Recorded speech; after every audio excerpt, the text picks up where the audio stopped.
Selamat pagi anak-anakku semua. Pagi. Kenapa masih lemes banget semuanya? Bagaimana kabarnya hari ini? Semuanya baik-baik saja kan? Ada yang tidak masuk hari ini? Hah? Alpa tidak masuk hari ini ya, Alpa ya? Ya. Kan? Masih lama ya, masih Lola ya, masih Lola ya.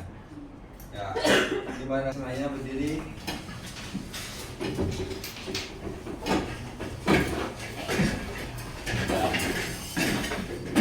Kita akan berdiri ya. Garuda Pancasila 1, 2, 3. Garuda Pancasila, akulah pendukungmu. Patriot proklamasi, setia berkorban untukmu. Pancasila dasar negara, rakyat adil makmur santosa, pribadi bangsaku. Ayo maju, maju, ayo maju, maju, ayo maju, maju. Ya, terima kasih semuanya. Ya, silakan duduk.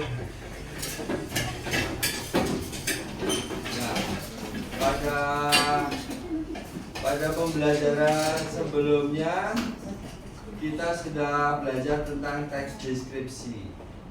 Apa itu teks yang dimaksud dengan teks deskripsi? Kita ingat-ingat kembali. Vinci, apa yang kamu ketahui tentang teks deskripsi yang sudah kita pelajari pertemuan sebelumnya? Teks deskripsi adalah teks yang mendeskripsikan sesuatu. Ya, teks yang mendeskripsikan atau menggambarkan sesuatu hal itu disebut dengan teks deskripsi. Pada pertemuan kali ini kita akan belajar tentang teks berita. Apa itu yang dimaksud dengan teks berita? Ada yang tahu? Kevin? Tahu? Ayo, teks berita apa yang kamu ketahui tentang teks berita?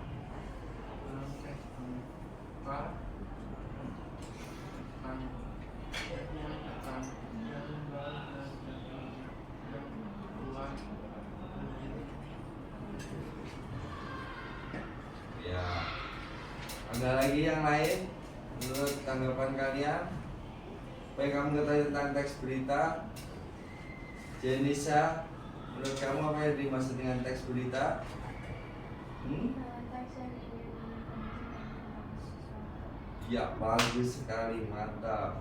Itu yang dimaksudkan dengan teks berita. Pada pertemuan pagi ini, Bapak akan membahas teks berita, yaitu tentang pengertian dari teks berita, kemudian tujuan teks berita, dan unsur serta struktur dan jenis-jenis teks berita.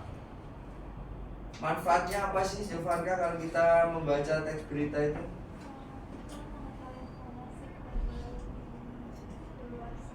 Ya, kita bisa mengetahui informasi yang terbaru. Jadi kita tidak ketinggalan berita. Ya, ini yang dimaksudkan dengan teks berita. Terus selanjutnya, pengertian dari teks berita. Malvino, tolong dibacakan. Teks berita disajikan secara objektif dan harus singkat, padat, jelas, benar, dan akurat. Strukturnya harus terdiri dari lead, tubuh berita, dan kesimpulan. Kode etik jurnalistik seperti prinsip kebenaran, keadilan, akuntabilitas, dan kemandirian harus dipatuhi agar teks berita bermutu dan dapat dipercaya oleh masyarakat. Iya, terima kasih, bagus sekali.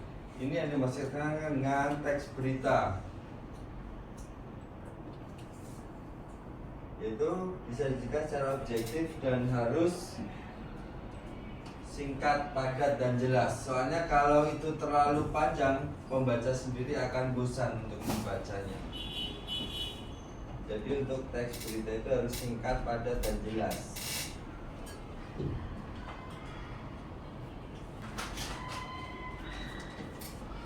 Pengertian dari teks berita. Teks berita itu harus disajikan secara objektif.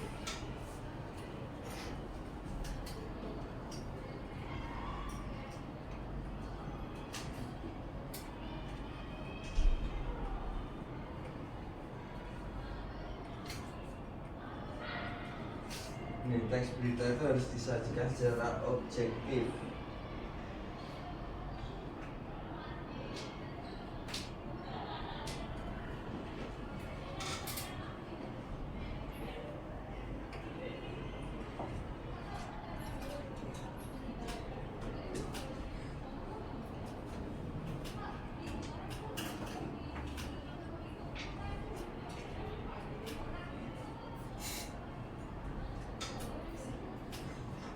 Ini masukkan dengan udah.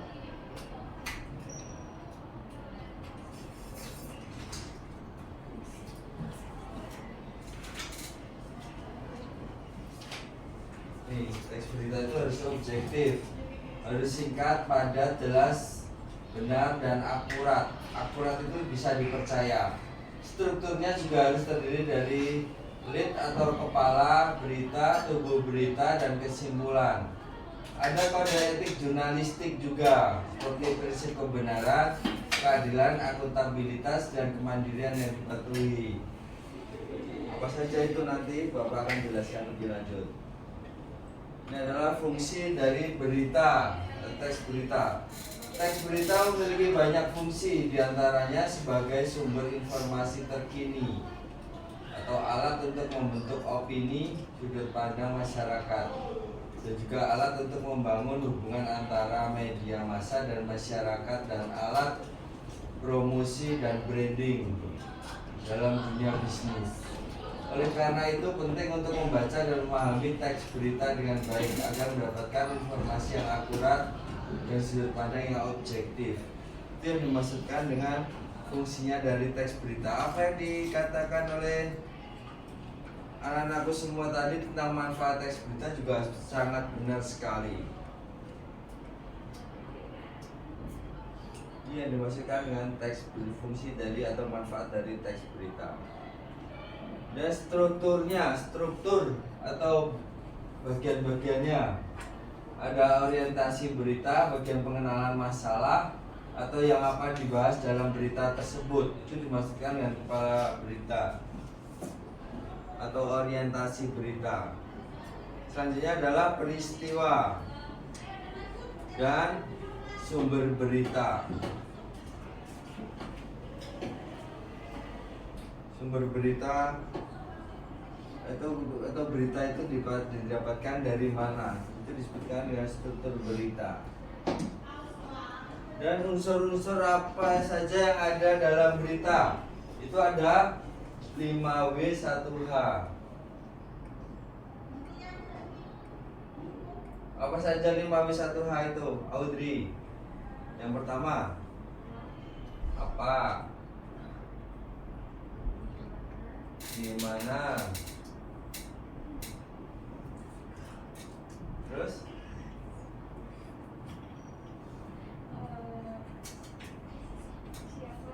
Siapa? Pinci dibantu apa lagi? Kapan? Bagaimana?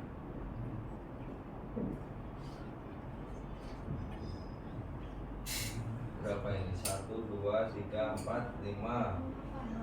Mengapa? Ini yang dimaksudkan dengan 5W dalam 1H. Dalam teks berita harus ada tercantum ini semua.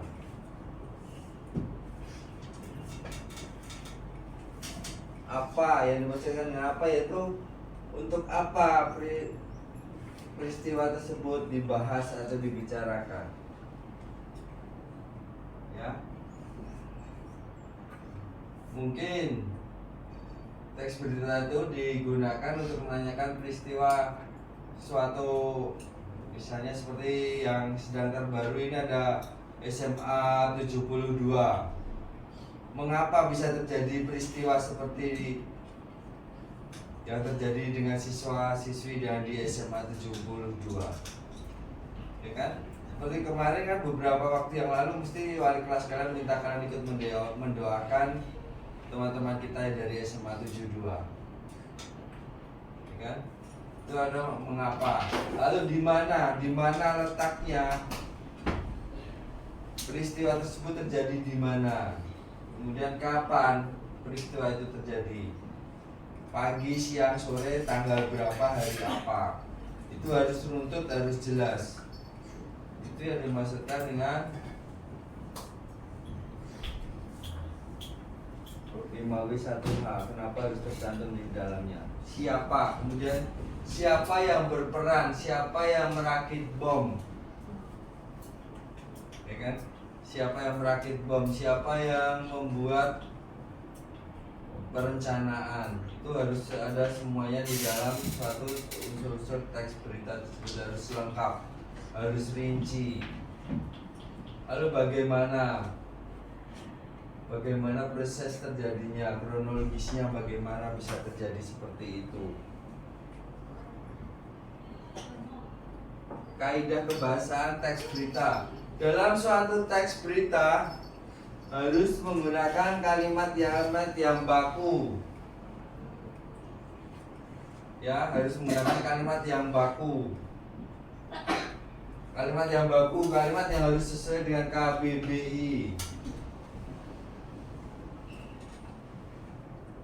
Rinci apa arti dari KBBI? Masih ingat gak?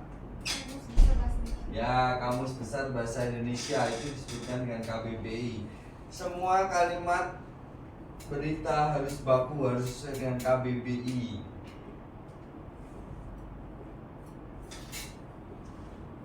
Kemudian yang kedua, menggunakan kalimat langsung. Kalimat langsung dan kalimat tidak langsung sudah pernah Bapak bahas. Kalau kalimat langsung, apa yang langsung diucapkan dari orang ke orang tersebut disebut dengan kalimat langsung. Kalimat langsung biasanya menggunakan tanda petik.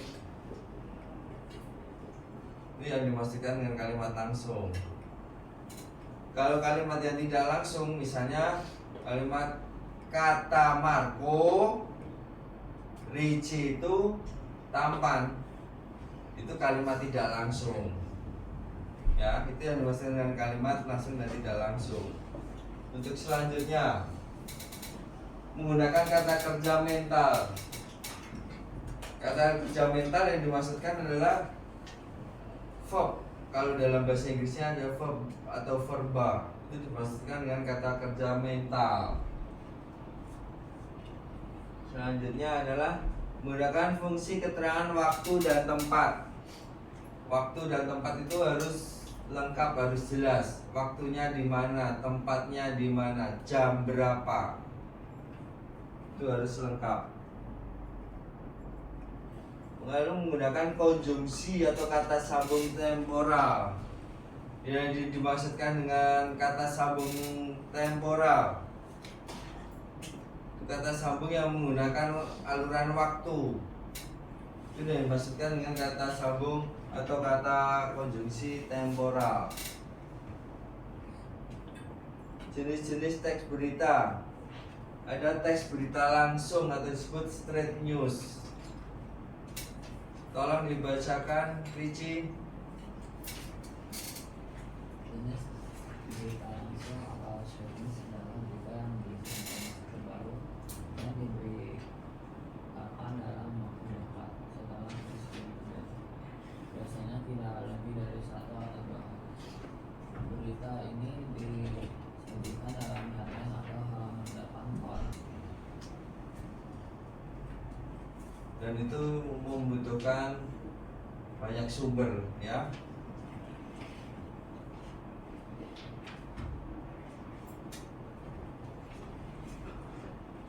Kemudian selanjutnya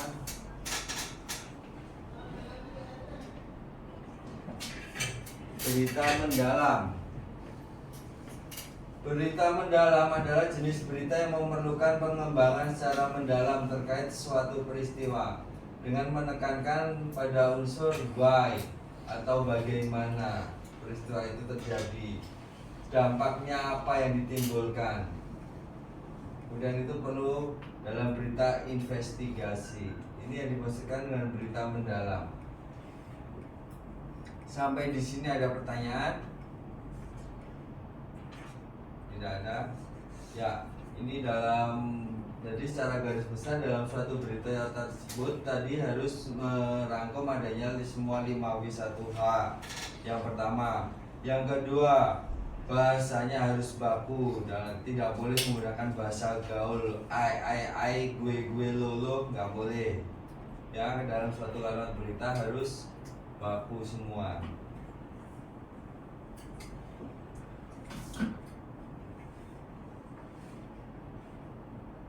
Berikut ini Bapak berikan salah satu contoh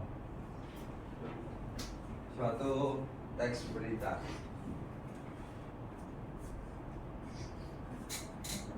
Nanti kalian baca sebentar.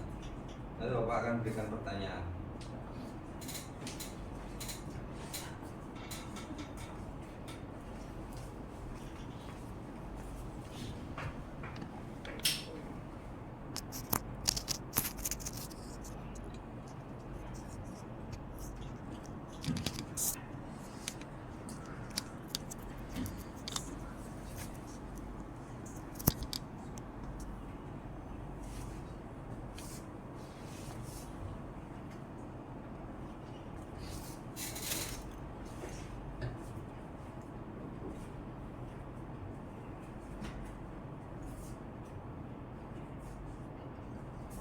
Ya, ini disebut adalah pedagang pasar tumpah marak.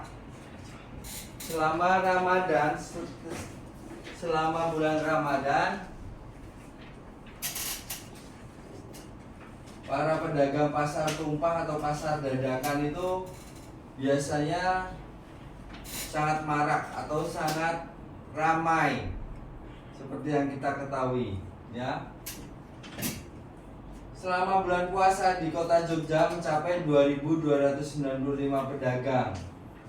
Biasanya para pedagang itu berjualan janur ketupat atau ketupat yang masih kosong itu, dan juga oleh-oleh khas Jogja selama Ramadan. Pedagang pasar tumpah diantaranya terdapat di Jalan Solo, Jalan Kusu, Manegara, Jalan Gelagasari, Sultan Agung, ya kan, dan juga di Pasar Gede atau di pusat pasar kota gede. Penertiban pasar tumpah akan kita laksanakan H-10 hingga H+10 kata dinas asal kota Yogyakarta. Ini adalah salah satu contoh suatu teks berita. Jadi semuanya ada menyangkut di 5W1H di situ, ya. Kemudian ini adalah yang sering terjadi sekarang ini. Korupsi politik di Indonesia sangat memprihatinkan. Seperti kita tahu sendiri bagaimana politik di dunia kita atau di negara kita sekarang ini. Tidak hanya di negara kita, tapi di negara-negara yang lain juga kondisi politiknya sudah sangat tidak karuan seperti sekarang ini. Dan sekarang ada praktik korupsi di dunia politik Indonesia masih menjadi masalah serius. Ini semuanya ada tanggapan dari ahlinya juga. Dan selanjutnya, ini adalah penyempurnaan clearingan masuk lelang. Ini yang dimaksudkan dengan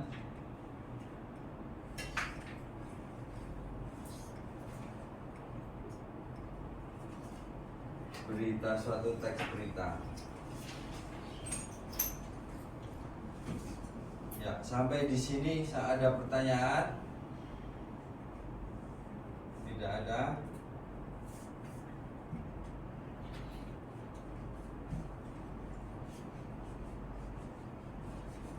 Tidak ada. Bapak akan minta kalian mengerjakan bahan latihan yang sudah kita pelajari pada pagi hari ini, ya.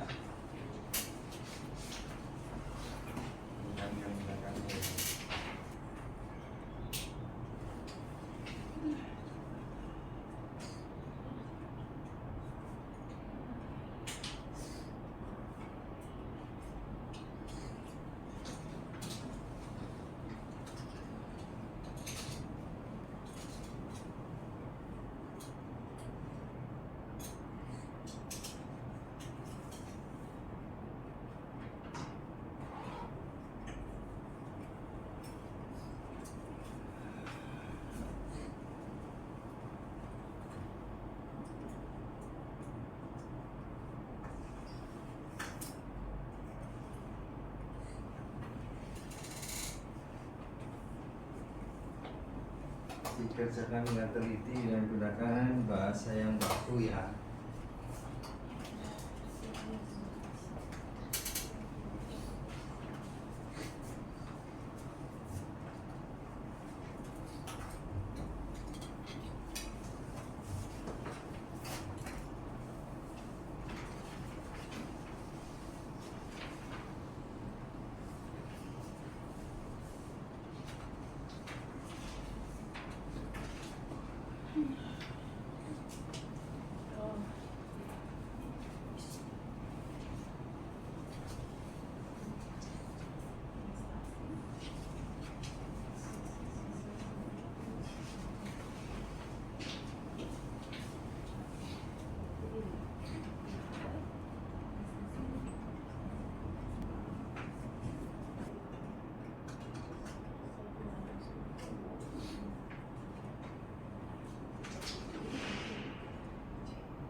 Berkesulitan.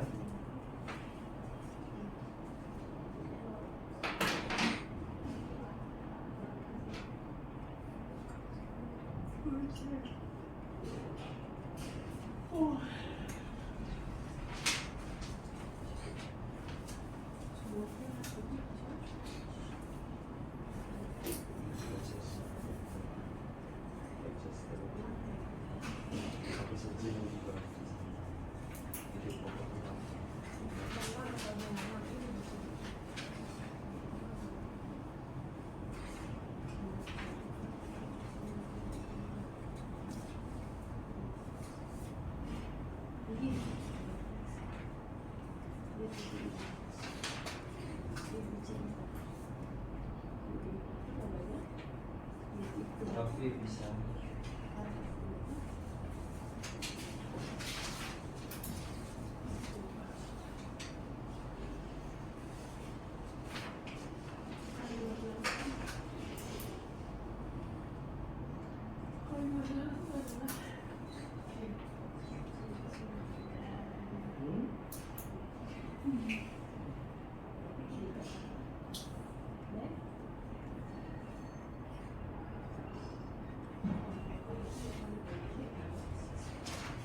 Lama kok dikerjakan.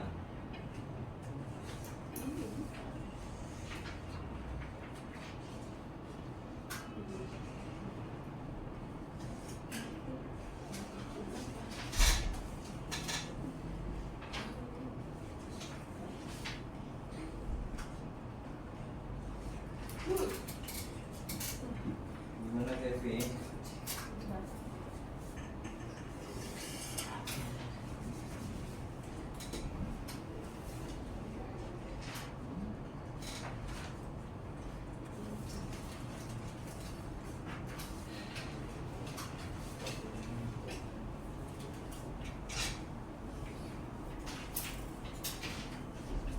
Iya. Review udah. Aku tolong dibacakan soalnya nomor 1. Ceritanya Gak usah. peristiwa yang dibahas pada tes berita tersebut adalah Apa? Peristiwa yang dibahas tentang apa itu? D. D. Ini kan kamu lihat peristiwa apa yang dibahas dari sini tentang prestasi kan? Apa jawabannya? Ya, rasa bangga wakil kepala SMP negeri. Kalau SMPN itu dimaksudkan adalah SMP negeri 4. Rahayu prihatin SPD MM atas prestasi yang diraih siswa SMP negeri 4 di Kota Malang. Ya, nomor 1 jawabannya adalah D.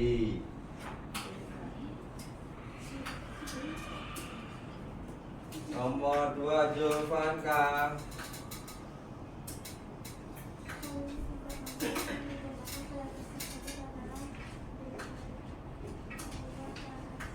Ya.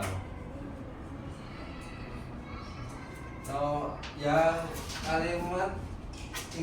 langsung.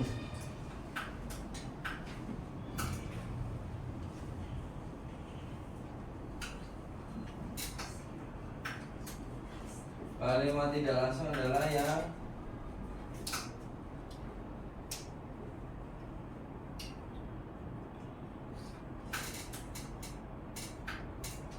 tidak menggunakan tanda petik kan?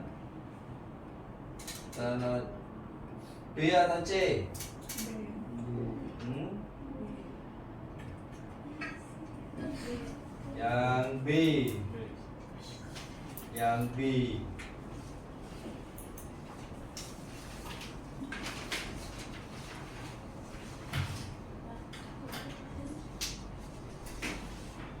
Nomor 1 B.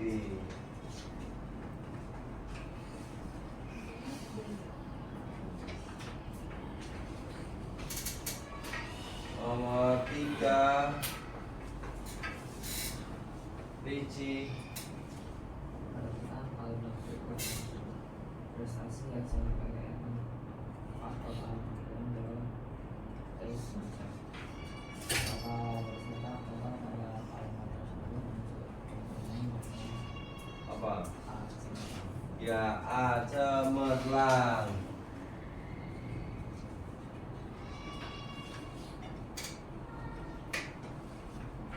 Empat. Lovely.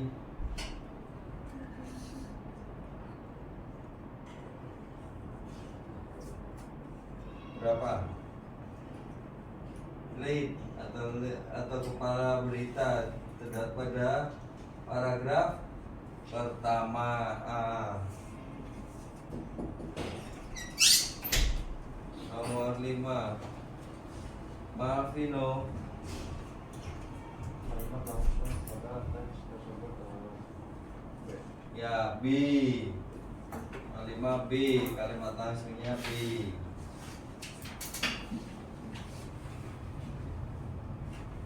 Nomor 6 Rosella. C. Dibaca soalnya. Nama berita teks tersebut adalah C. Semoga kedepannya sekolah ini dapat meningkatkan kegiatan literasinya karena bukan hanya dengan berpuisi namun juga bersyair dan membuat cerita pendek. Ya, terima kasih. Ya, benar sekali. Jawabnya adalah C atau ekor berita disebut juga dengan kesimpulan. Ya. Hah? Ya. Nomor 7 Jenisa.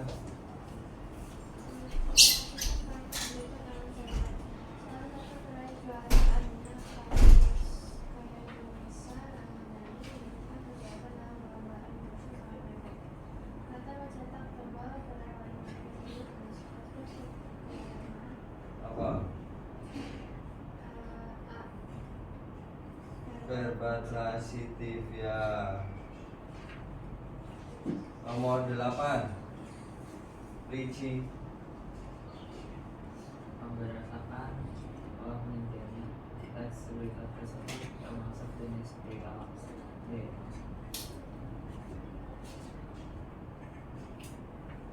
Interpretasi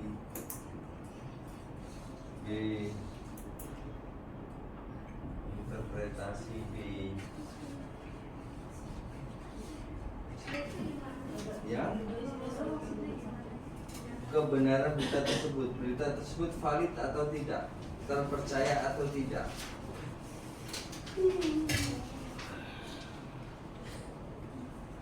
Berita itu valid atau tidak, bisa terpercaya atau tidak, bisa itu termasuk dalam berita hoax ataukah fakta atau nyata. Sama-sama.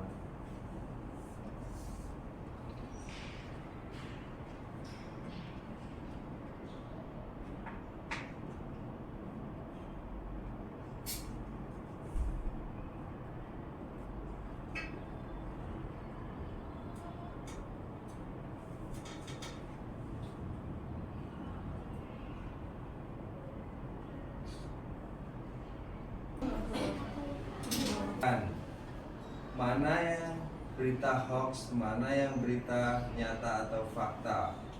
Jadi kita tidak asal percaya dengan berita tersebut. Sampai di sini ada pertanyaan? Tidak ada. Kalau tidak ada, Bapak cukupkan sampai di sini. Terima kasih. Selamat pagi semuanya.